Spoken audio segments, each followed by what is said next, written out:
Hey, it's Mike again. Just a quick note about our release schedule over the 2021 holidays.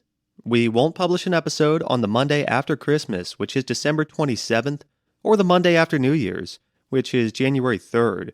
So your coterie of misfit vampires will be back with episode number 14 on Monday, January 10th. From there, we have some really exciting content in store. We're about halfway through this season's adventure, so we recorded a cast interview and answered some questions about the characters that we'll publish soon, and you'll get to hear an episode of this TV show that Clear Visions is always rambling about. So from all of us at Monster Game Night, we wish you safe travels and happy holidays. Thanks for sticking with us, and we're excited to bring you some more game nights in 2022. Monster Game Night is a dark comedy actual play podcast that contains personal and political horror. This show is not appropriate for children, and adults can find content warnings in our episode descriptions. Welcome to our Vampire the Masquerade Chronicle, Bluegrass by Night, where our storyteller pits us sweet, innocent vampires against a group of crazed cultists who control the fictional city of Jamestown. I'm Josh, and I play Clear Visions, the torpid Toreador. I am Nick, and I play Jason, the power-hungry Banu Hakim. I'm Russell, and I play Gordon, the down-on-his-luck La Sombra. This is Ben, playing Tommaso, the perplexed Hakeda. And I am Mike, and I'll be your storyteller this evening. Why doesn't our coterie recap what happened last time on Monster Game Night? To kick things off, I failed a check, and now Clear Visions is in torpor. Gordon successfully established a cover identity for the group and later successfully exfiltrated the group from the museum. Jason erased the runes into the final vault where he liberated a very old book and recovered Olivia's chalice. Yeah, and Tommaso, I nearly died, but I held off those attackers. As the sun rises, our coterie begins their day sleep, hidden safely away in their various havens. That morning, the mortals of Jamestown awaken to a flurry of activity. Rumors fly wildly as the city is rocked by the news of a terrorist attack upon the Anthropology Center that even the CIA was powerless to stop. The Jamestown police release a public statement damning the attack and lamenting the brutal deaths of 2 officers lost in the line of duty. The citizens of Jamestown find no time to grieve because amidst this devastating news, travelers drawn by the Clear Vision show have begun pouring in to watch tomorrow night's live filming. Hotels and restaurants are overflowing, while the streets are packed with fans and a good number of protesters among them. Meanwhile, as the Clear Vision set crew hurries to complete preparations for the live filming of tomorrow night's episode, they frantically try to get hold of the titular host himself, who seems to have disappeared sometime last night. As the sun sets, Clear Visions, stupid in torpor, misses several urgent phone calls while the rest of our coterie awakens. I need each of you to give me a rouse check. Everybody except Clear Visions, that is, who will remain in torpor for the time being. Make a rouse check. I slap him. There is no response from Clear Visions. Made me feel better. My eyebrow twitches. I do not get hungrier. I also do not get hungrier. Jason's Haven is a very plain cinder block white basement apartment. It has a heavy steel door painted gray on one wall. The cinder blocks are painted white and porous. There's not a lot of furniture here. There's a bed. There is a camera that looks out into the hallway, and that's about it. As well as a small refrigerator that contains some very choice supplies for Mr. Driston. Right. Tommaso awakens. Tommaso's in bad shape. He's been burned horribly and not fully recovered from it. He's been electrocuted. He's had his throat cut. Looks around at the group and says, I think I need a night off. I'm going to stay here. Yeah, you go ahead and you take that. In the meantime, I'm just going to be over here preparing a ritual. So Jason takes a seat next to Clear Vision's torpid body. And what ritual are you preparing? My new one. One with the blade. So the first thing I do is use a small dagger to open up a wound in my arm where I let my vitae flow freely into a small shallow tub where I then immerse my sword. So I imagine Jason has kind of a small, like, dishwashing tub from the kitchens, and his sword drawn from the inside of his guitar, and immerses them in his own vitae. And as I'm doing this, I'm just quietly muttering to myself, my life for yours, your life for mine. My life for yours, your life for mine. So I need to make a ritual roll. That is 1, 2, 3, 4, 5, 6, 7. oh my god. This is well within Jason's grasp. He's been preparing to do this for a while now, and it's satisfying to be able to do this so easily. Also, I forgot to mention, Clearvision's cell phone has been ringing a lot. I can't do anything about that. So I pick it up. Do you? You Yeah. answer it? No, I'm not going to answer it. I'm just Okay. looking at who's been calling. It's not a phone number that you recognize, or that is known to Clearvisions. I'm going to let it ring. See if they leave a voicemail. You let it ring. It rings. It goes to voicemail. Does Clearvisions keep any kind of a lock on his phone? Probably not. I think that is much too complicated for who he is. So yeah, Jason could listen to it if he wished to. Yeah, Is it on speaker or is it just to himself? just to myself. Just to himself. So only Jason hears. Hi, Mr. Visions. This is Hannah. I was supposed to give you a wake-up call tonight. I was supposed to find you, but I went to your trailer and no one was there. But anyway, we got some stuff to talk about. Give me a call back at this number. Bye. No one important. I'm just assuming like it's a secretary or something. For now, I'm just silently going into a trance. Let's cut to Gordon. I believe that Gordon, after he left Vortex Industries, returned to the church. The day has passed. Gordon awakens. What do you wish to do? Gordon's going to go out hunting for some food. Your scene is the criminal underground. That it is. You know a few places to look. Ridley's being one of the easiest places to check. That's fairly nearby to where you are now. So that's a total of 6 dice. And actually, I get to add 1 because I'm in my scene queen. Ooh. So that's 4 successes. Ridley's itself is a short, one-story bar, very unassuming in its construction, simple red brick, a burnt-out white neon sign over top says Ridley's. It's missing the apostrophe. The sun having just gone down, Gordon finds the parking lot of Ridley's, looks about, and finds a young man that is beginning some dishonest work, laying underneath of a truck, liberating a catalytic converter from this vehicle. As you do. Well, thank you for looking at my car. What's wrong with it? Yeah, there's nothing. No, it was all broken. It was all rattled. You didn't hear that rattle. I hear it at clear 12 miles away. This is broken. Oh, yeah? Yeah. Can you come out and, like, show me what you're talking about? Like, can you, like, can I see? You see a figure roll out. He is a young man, probably in his early 20s. He looks a little bit frightened of Gordon. He looks down at the angle grinder in his hand, makes eye contact with Gordon.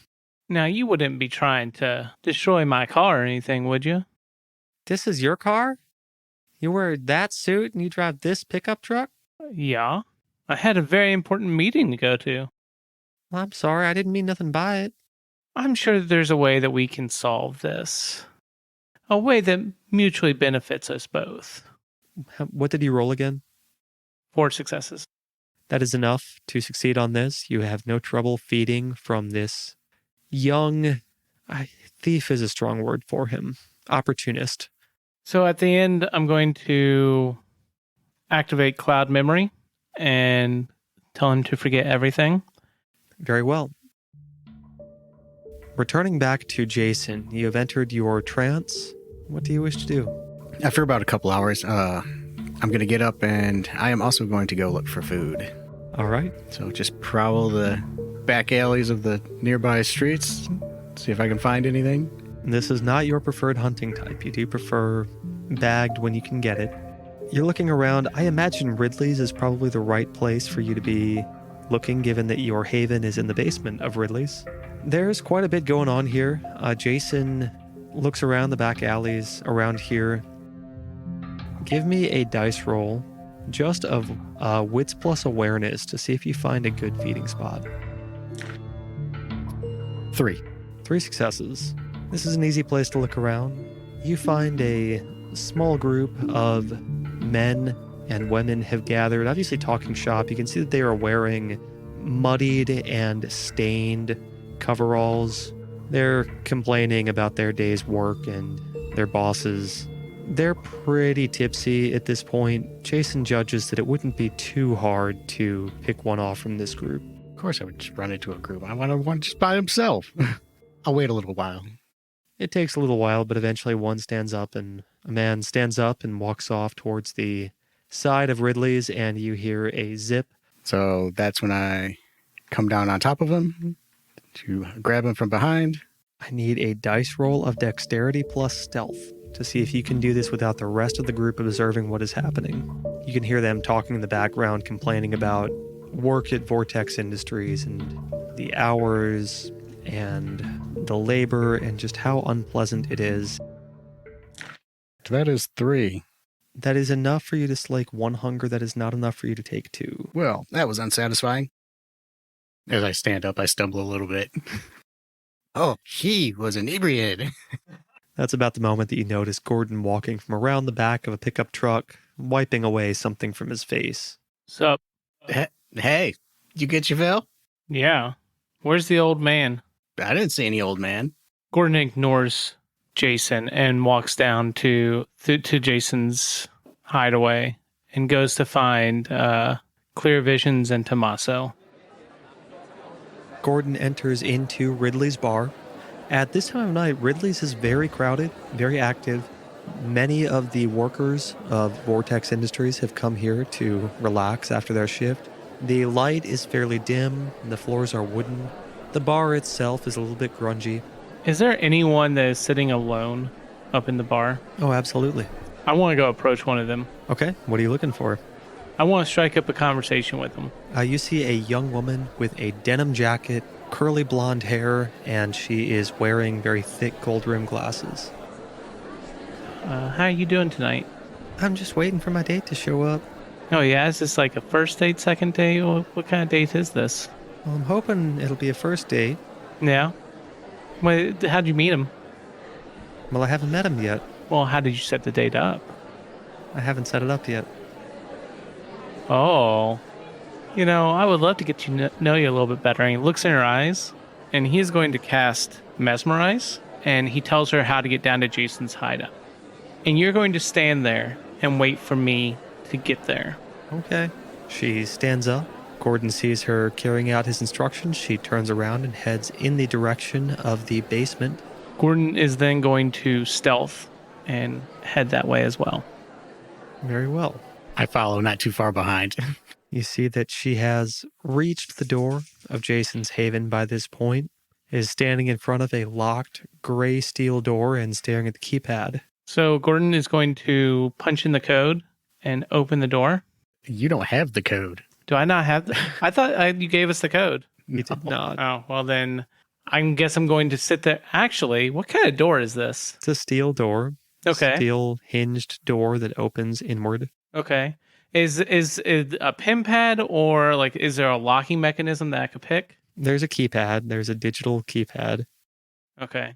Man, I was really hoping for like a full bank vault with the spinny Me wheel. too. I was too, right? We did that twice last week, though. So I just can't get enough of those doors, though.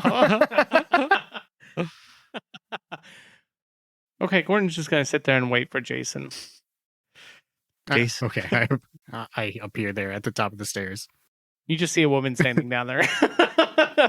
Are you lost? You're looking a little lost. I think I am lost, aren't I? I'll just be going now.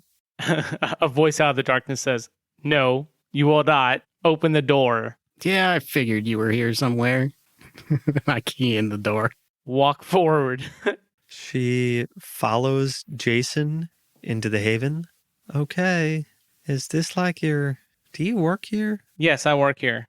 Just sit there and be quiet, and I will let you know what happens next. I'll just be quiet. He then turns to Jason and says, why the fuck did you not wake up the old man? You knew what old man was talking about. Why the fuck was that not the first thing you did? I put a blood bag on the pillow next to him. You would definitely know that's not how it works. Yeah. Yes, I do know that. I did it anyway. Oh, you were talking about this old man? Sorry, I feasted on someone who was a little tipsy. You're a fucking idiot.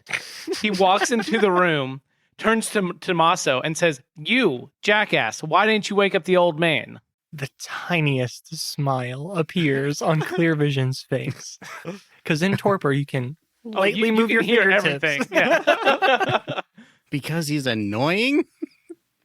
The smile fades. You know he can hear you and knows what's going on around him, right? Yes. Yes, I do. How about we put you in torpor and see how that feels? Yeah, I'd like to see you try. Okay. He then goes over and takes a blood bag out, cuts the top off, and stuffs it down Clear Vision's throat. Nothing happens. You get half. No, to awaken me from torpor, you need to feed me blood of a vampire with blood potency equal to or higher than mine. Or I'll be asleep for 2 weeks.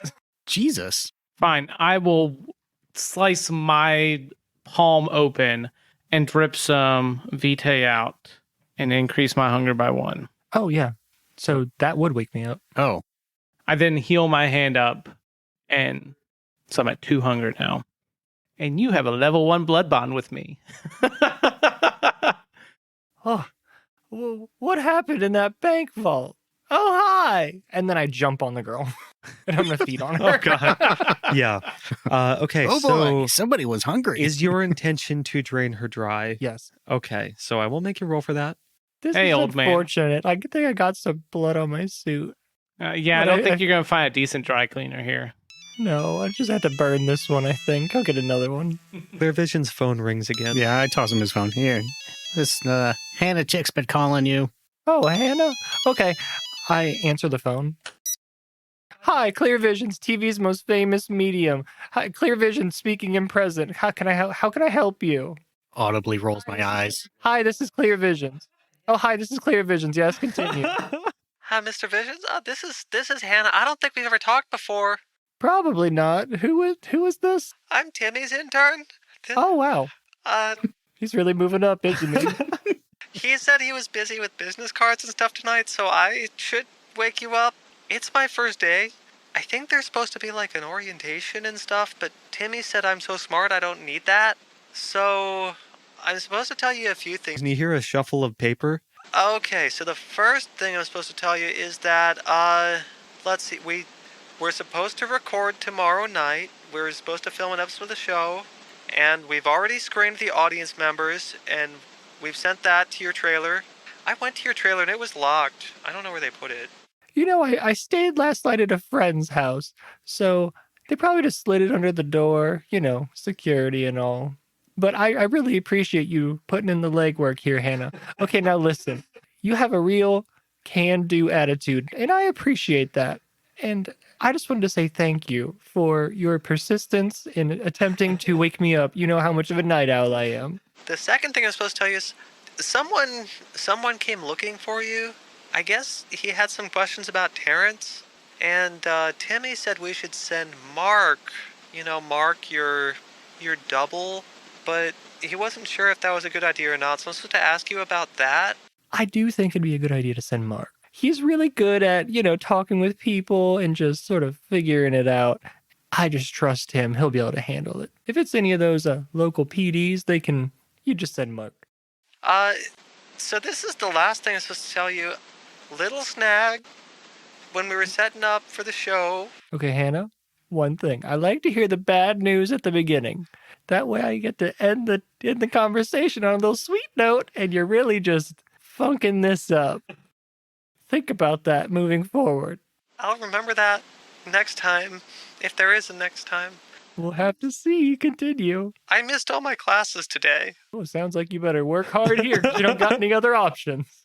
While the light people or something were setting up for the show and stuff, and one of the lights fell. Well, it hit someone, and I thought that was funny because, whose first day involves a light falling? And Now, Hannah, that's really good physical comedy that I really appreciate, but how is who did it hit exactly, and where did it fall? so after it hit him, I pulled out my phone and started taking video because, Clear Vision show has an accident, could go viral. Yeah, we're going to have to talk about your contract, but we'll continue.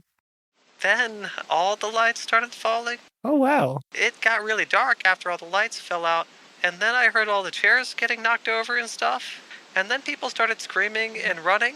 And when did this happen, Hannah? Just a little bit ago. Thank you for your time. I will take it from here. And I hang up. The line goes dead. Hey, old man, what's up? Everything is fine, except my show is falling apart. Hey guys, we're Monster Game Night. Thank you so much for joining us this evening. I'm Mike, your storyteller, and I am joined at the table by... I'm Nick, playing Jason. I'm Russell, playing Gordon. Josh, playing Clear Visions. And Ben, playing Tommaso. Tune in next week, please. We release an episode every Monday. Also, when you get a chance, follow us on Apple Podcasts, Spotify, or your favorite podcatcher. We'd, of course, love to hear from you on social media. You can find us on Twitter, Facebook, and Instagram at Monster Game Night. Also, please give us a rating, write a review, and tell your friends and family about the show if you enjoyed it, because word of mouth is the best way for a small independent show like ours to grow. Hope that you can come to our next Monster Game Night.